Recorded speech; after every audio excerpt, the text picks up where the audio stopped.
Hello everybody, and welcome back to Michael Workspace. I am Michael, and in today's lesson we'll be learning about the reduced functions along with the Lambda functions. So I added a couple comments here in this interpreter, and basically all I'm saying is that the reduced functions is useful for performing some computation on a list and returning the results. It applies a rolling computation to sequential pairs of values in a list. And I'll explain more once we go through an example. But to start off with, if you're before in Python 2, the reduce function came as a built-in function, whereas in Python 3, it got moved to its own package library, and that package library is called functools. So we have to import that. So to begin, we'll do from functools import the reduce module. Alright, so then now we have access to this module for the reduce function. We can go ahead and use it. So we'll start out by creating a list here.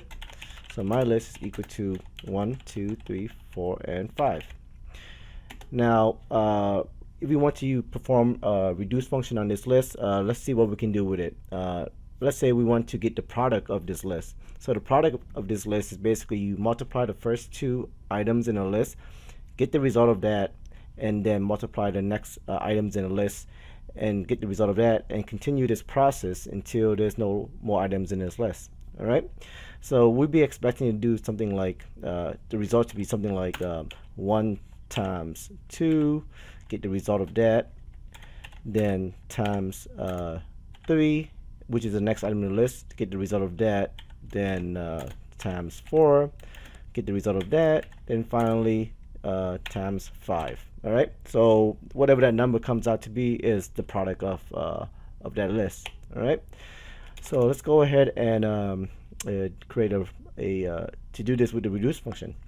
So we can do product is equal to, here we go with the reduce function, and it takes in two parameters. The first one is a function, and we're going to be using a lambda function for that, and the second parameter will be our sequential object, which is our list here. So lambda,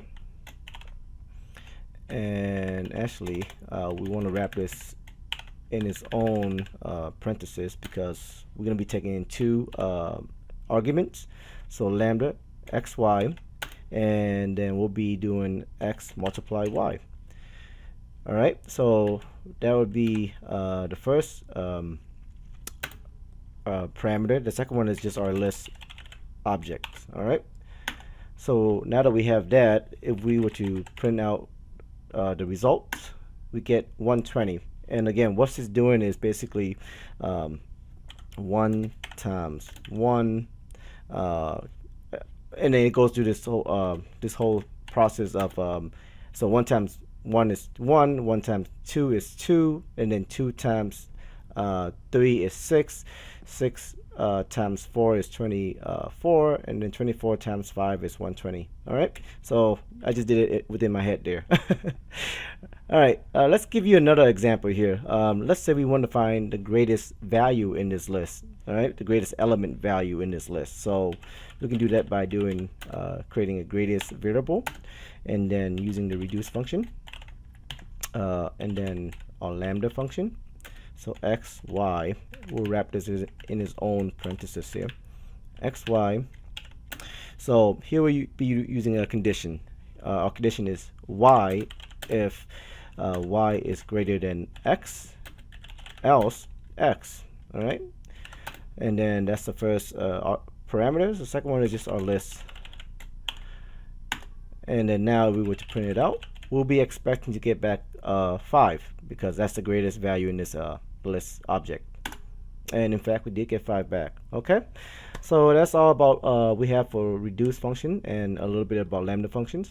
In the next item, next topic, we'll go over some more fundamentals of the Python programming languages. Also, if you guys like what you guys are seeing, please help my channel out by subscribing and liking my videos. Hit the notification bell for getting alerts for when I post up new videos. Okay, all right, that's it. Have a good day, everybody.